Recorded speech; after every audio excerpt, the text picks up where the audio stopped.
humanitarian, a leader, an entrepreneur, and a warrior. So help me give it up for the one, the only, Leslie Marie Liu.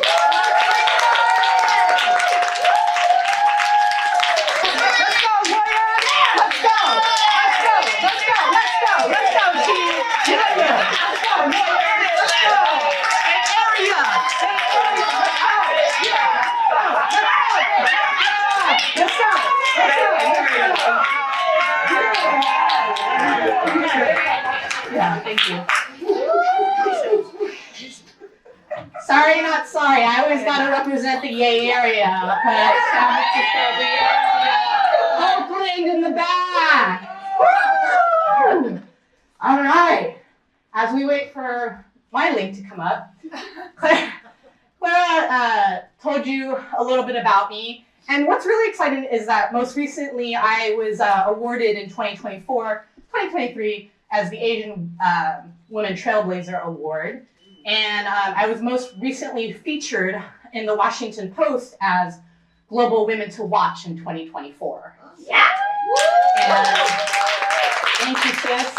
And that was an honor because I didn't even realize on that list Brene Brown was also on it. So I could say I was on a list with Brene Brown. So, the name of my talk is Radiate, Rise, and Lead. You can call me Leslie or you can call me Warrior. Who's this chick calling herself a warrior? I'm going to tell you exactly who I am. And it's all going to stem to this moment. And Kirk, can you pause for a second? Before I tell you about the story, just stop. Before I tell you about the story and the origin story of the warrior, I need to give you some context as what got us there. 2020, the panic was going on, there was quarantine.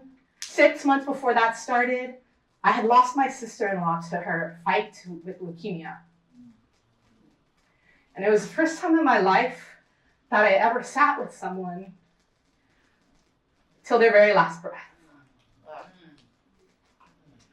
And a couple of months after that, I had my daughter, my second kid. My mom moved in with me. And little did I know, all of that trauma that would start stirring up. And so my mom and I had a moment and a disagreement, and it escalated, and she struck me. She blooded me up, not for the first time in my life. She crossed the line. And up until that moment, I've always been the best daughter. Everything that has been expected of me, I've done. I've financially supported her. I've financially supported my brother. She was a single mom who raised me right. And I love her. But mental health does things to people. Yes, yes. Poverty does things to people. So I stood in my power, and I spoke back to my mother, and I pushed her away from me. And I said, you will not cross me or my kids ever again. The reason why that's so powerful is I spent 40 years keeping my mouth shut to do what's expected of me. So, show of hands, is anyone here terrified of speaking? Honestly? Like you get your lump in your throat or whatever? That's real. I was there because I always had to play so small. So my mom hits me, and we know biologically that affects kids. So because of that trauma, that impacted my son's development. He started having speech delays. He started having nightmares at night. And then shortly after that, a month later, my mother-in-law passed away from COVID. And we had to sneak my daughter into the emergency room one time to see her. And then months after that, we see a spike of Asian hate crimes happening. So just by me existing and looking the way that I do, people assume she's got money, she's docile, she's weak. So you see a spike in Asian hate crimes, elders in the community, hate crimes. So I said, enough is enough. So I started my company, Reclaiming Your Courage. I'm a women's self-defense coach. Okay? I've been a martial artist for 25 years. Wow. I teach people how to stand in their power and how to reclaim their voice. Thank you. But it took a lot of work to get there. And I'm going to tell you this story.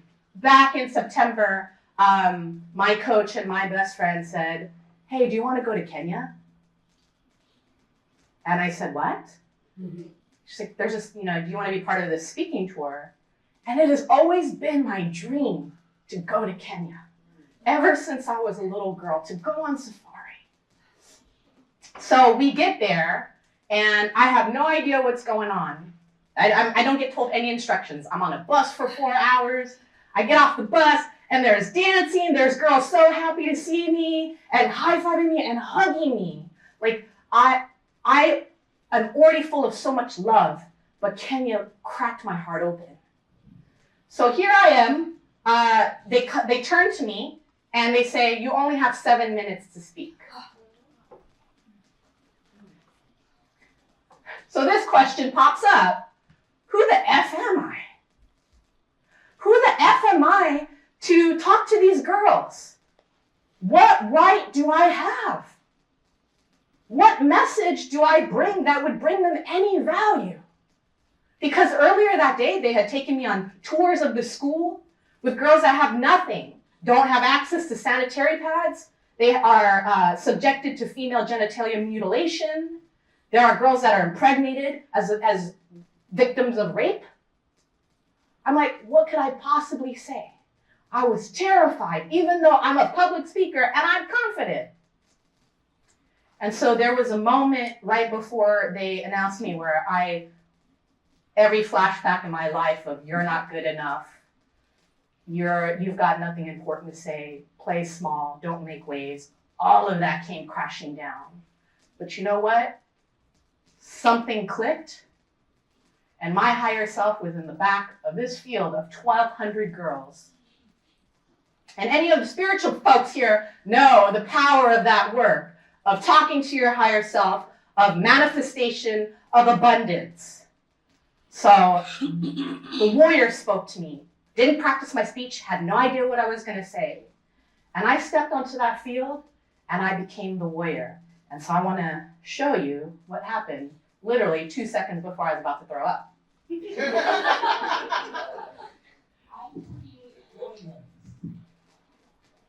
everyone know what a warrior is?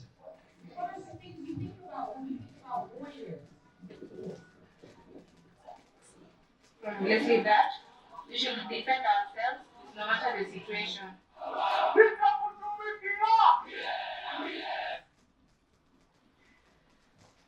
So did that talk, and I burst into tears. I have this bracelet on that I gave all the girls. I'm worth fighting for. And after I gave that talk, 6 girls just walk alongside of me. And I was honestly a little bit creeped out. I'm not gonna lie. And I said, hi. And they said, I just want to walk beside a warrior.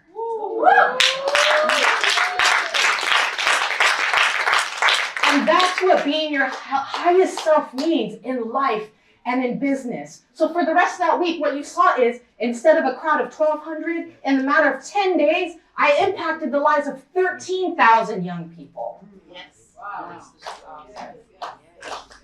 So this is what the rest of the week kind of looked like. I got to finally touch a giraffe. I got to be 2 feet away from a lion and a tiger. It was awesome. I also am a humanitarian. So me and my friend, we developed Warrior Queens Rise. So we are having our own speaking tour this September in Kenya. We're bringing our own group of speakers, like that queen over there. So you can hear more about that when we connect on break or whatever. So Claire introduced me, and all that stuff is cool, right? Global speaker, humanitarian coach, yeah. But who am I really? I am the warrior with a solid 24-karat gold heart. I am the descendant of the warriors that came before me. I am the disruptor of toxic generational patterns so that my children and their children's children can live in peace. I am the disruptor of intergenerational trauma.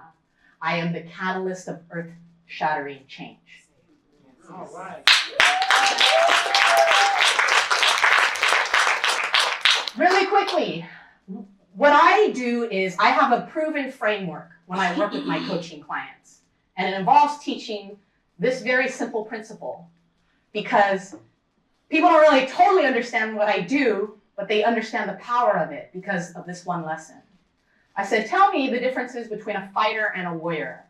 And some characteristics that come up is a fighter is constantly in survival mode. They rely on physical prowess, their aggression, and their violence. And they want to win at all costs. And it's self-serving, right? You want to show everyone how good you are. I mean, I was a martial artist for a long time. Of course I want to show off fancy moves. But a warrior builds something so sustainable, inside and out, okay? A warrior is a strategic practitioner. A warrior has morals, has a mission. My mission is to save the lives of women and allies. I travel over the world to rural communities and teach women who have been victimized by gender-based violence how to protect themselves, how to stand in their power. They look for knowledge and lessons, so even if you lose, what did you learn from that? And then you just dust yourself off and you go again. And then community over competition, okay? So when we look at those aspects, I walk you through a framework of, okay, well, how does that apply in the face of a physical attack and situations I can't get out of? What if I get overpowered by a guy? He's pulling me into a car. All right, I'll show you how to get out of that. But what's more important is I teach you how to stay in here, but get in here. How to reclaim your voice, how to know the nooks and crevices of your voice, okay? And then I teach you as a solopreneur and a business owner or someone in corporate, I'm like, we're gonna take that framework and this is the framework of how you navigate in and out of your days. All right? So when that client is being difficult with you, when someone's trying to mansplain you, when you're trying to advocate for yourself for equal pay, you've got to bring the warrior, okay? I teach warriors how to be resilient, emotionally, physically, and mentally. So I am looking for 3 warriors because I believe that part of my brand values are love, courage, intentional action, allyship. I don't want to work with everybody. I'm be real. That's what I learned as a solopreneur. Is like, I'm not everyone's cup of tea. I don't apologize for anything. And, I don't want to work with everybody. I want to work with people that want to really level up and make money, right? Before that moment happened, I was 55 pounds heavier. I was broke in my business. I was still at a corporate job I hated. And I was also on anxiety meds from the job that I hated. So when I got thrown out like trash from that corporate job because they wanted to fire me so that someone younger could do more work for less, I had to think about my identity. Who am I? What do I stand for? So that's my advice to you in life and business. Who are you? What do you stand for? Who do you fight for? And if you can't answer those questions, we gotta talk. Because there is a lot of work you gotta do, especially if you are trying to better the circumstances for you and your family, okay? So I'll pause. You can scan that WhatsApp business account and reach me. So I'm looking for 3 women and you can text me the word warrior. If you are someone who's like, Leslie, I want to just be able to speak up and have some healthy boundaries, I got you. Leslie, I am just someone who wants to go from 0 to consistent 35K months. I got you because I was there. And until I went from fighter to warrior, I wasn't making any money in my business. So what's the point in being in your business if you are not profiting? Someone's got to coach you through that. You actually have to have a roadmap. So that's why Dr. Judy's correct. Like, find somebody, be around community, but find yourself a coach and someone who can get you there. So if that is you, if you are someone like, you know what, I've bitten my tongue, I've got toxic family members, I don't know how to get out of these situations that I'm stuck in. I'm also just getting in my own way. I don't even know how to promote my business. I don't even know what my I help statement is. Anyone been there? You changed your I help statement like 5 times? Girl, I know. So I am going to help you hone in on the strategies. How do I even show up on social media? How do I even record a live? And I want to look for people who want that deep, intentional relationship. I am not here to pitch slap you, okay? So if you are interested, feel free to send me the message, Warrior. Anyone that does message me, Warrior, will also get a copy of my book, Asian Women Trailblazers. These are the story of 12 women that broke the bamboo ceiling and said, no, sir, I won't step on your back. So I leave you with this. You're worth fighting for. You are the non-negotiable in any situation. In corporate, in your own business, even with your own family members. So if we're talking about resiliency and inclusivity here, we gotta also start talking about the tangible strategy. What do I gotta do? Just tell me what to do and I'll do it. So if you're ready to work and do the internal work, the spiritual work, the emotional work to break through that shit, then I'm your coach, okay? So, thank you everyone.